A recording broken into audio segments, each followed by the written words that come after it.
For way more than a decade now, I put my heart and soul into the 3D craft, tweaking lightings, tweaking assets, playing with render settings, all the technical skills I thought were needed to be the best 3D artist. But here's the truth. My technical skills weren't the main reason I got hired. Even 10 years ago, the real reason was something else entirely. There's a myth in our industry that you always need to be upfront with the newest tools and everything that's out there. And this can be tiresome because you always try to learn the next new tool.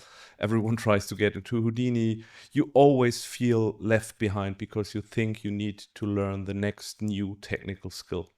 The good news is your career isn't built on shifting sands. The one skill the highest paid freelancers have always mastered is something fundamentally human and something that cannot be automated. It's what I built my career on, and it is why clients see me as indispensable. In this video, I will break down how this one skill, trust, is and always will be your number one career insurance. Let's be honest for a second. There's a deep misunderstanding of what clients are actually buying. Most 3D artists think your technical skills are the one thing that gets you hired, and this is what clients want. But actually, they are buying results from you. Of course, results based on your technical skills, but nevertheless, it's the results that count and not the technical execution.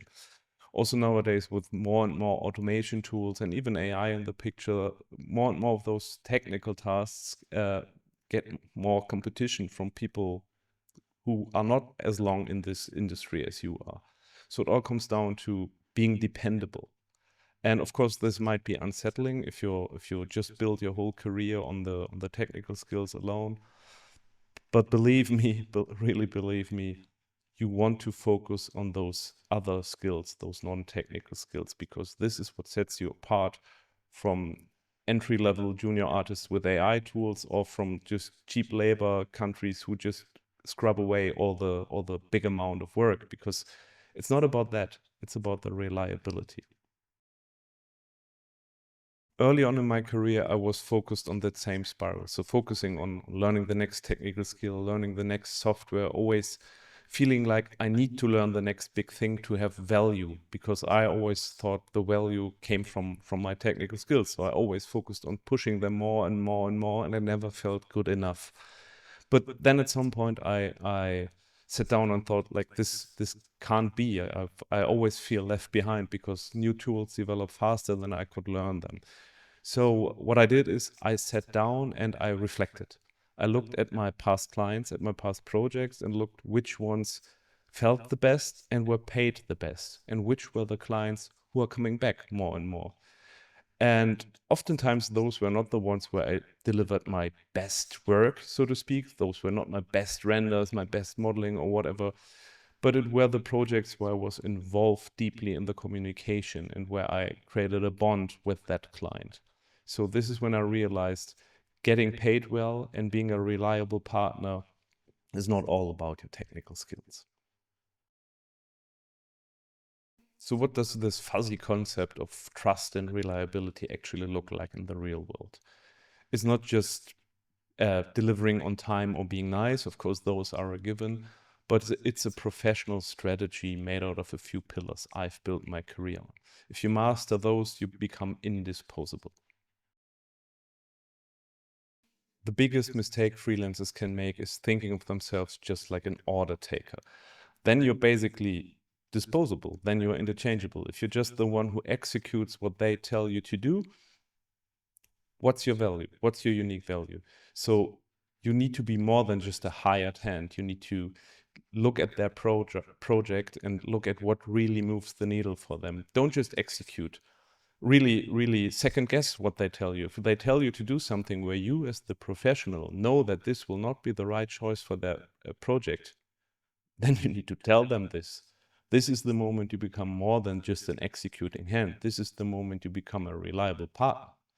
And this is what you want to be, because then you're indisposable. This is the soft skill no software, no AI can ever give them. Talking back to them, actually. So not just executor, but reliable business partner. So what does this mean?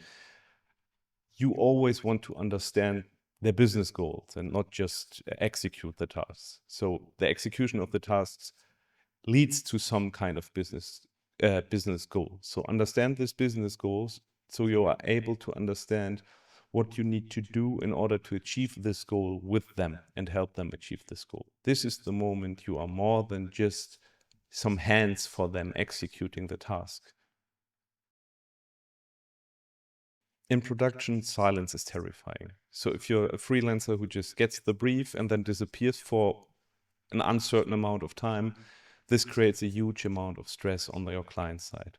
So communication, the biggest value of communication is stress relief for your client. They feel like everything is working out, because how should they know if you do not communicate? This communication can also be communication about, hey, I might not be able to hit the deadline. This is fine.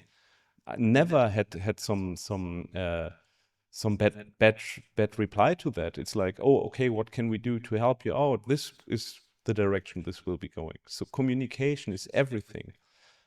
Tell them, hey, today I achieved this and that step might be a few days earlier, but now I've seen that this step might take longer than I anticipated. This is fine. Just openly communicate with them, because this gives them the feeling that they always know what's happening. So communication is more than just taking the brief, disappearing, and then at some point coming back with some renders. This is not communication. Always keep them in the loop. And honestly, there is not too much communication. Of course, if you write them every 10 minutes, that would be maybe a bit much. But send them a what has happened today email once a day, maybe even in some short-term projects where they might feel a lot of stress because they might need to hit their deadline. Always feel the situation for how much communication may be needed. And yeah, always keep them in the loop with the good and the bad. And this way you will build trust with them, because they will always know that they will always know what's happening. And this is the important part here. Stress release on their side. In today's world, more and more gets automized. So there are workflows for everything. There's AI in the loop here and there. So it's all about technical execution. But this technical execution misses the important part when it comes to marketing, and you will be in some way or form in marketing, and it's the vision and the brand of the client. No technical process can really anticipate what's needed for the vision. They can just execute. Technical processes and workflows are just execution tools. What's very important for every client is that their vision is not out of the picture, that those assets that get created by those technical workflows always stay on vision. This also means that, coming back to the communication, you need to tell them when a decision on their side, an artistic decision, may lead to a deviation from their vision, because you are also a artistic consultant here. You know the craft better than they do, most likely. This is why they hired you. So always tell them when you feel like this will leave the path your brand is on, or leave the artistic goal this production had. So always second guess this as well, the artistic vision. This is something, there's human intent in art. No computer can emulate this, ever. Computers can copy and paste pixels, can shift data around, but human intent and feeling, this is your unique angle in your craft. And no AI, no junior artist who works like 20 hours a day and pushing through the craft alone can ever be a competition for you there. And the longer you are in the game, the more of this craft you will have. So the more outstanding this value will be. No one can ever take this away from you. If you want to learn more about the skill sets you need to build a thriving 3D freelance career, make sure to subscribe so you don't miss future videos like this. The conversation around new technology always misses a point, because while everyone focuses on the next Blender skill, the newest Maya skills, or whatever new software there might be in the next years, it's those human skills, those base level skills that never shift, because it will always be people buying from people, and your business will always be based on trust. So those are the most fundamental skills. Whatever you learn now in Blender, Maya, Houdini, or whatever might be obsolete in 10 years. And if you are building a career that most likely will you want to maintain this for more than 10 years, you want to build the skill set that is still viable in 10 years. And this will be the base skills we talked about in this video.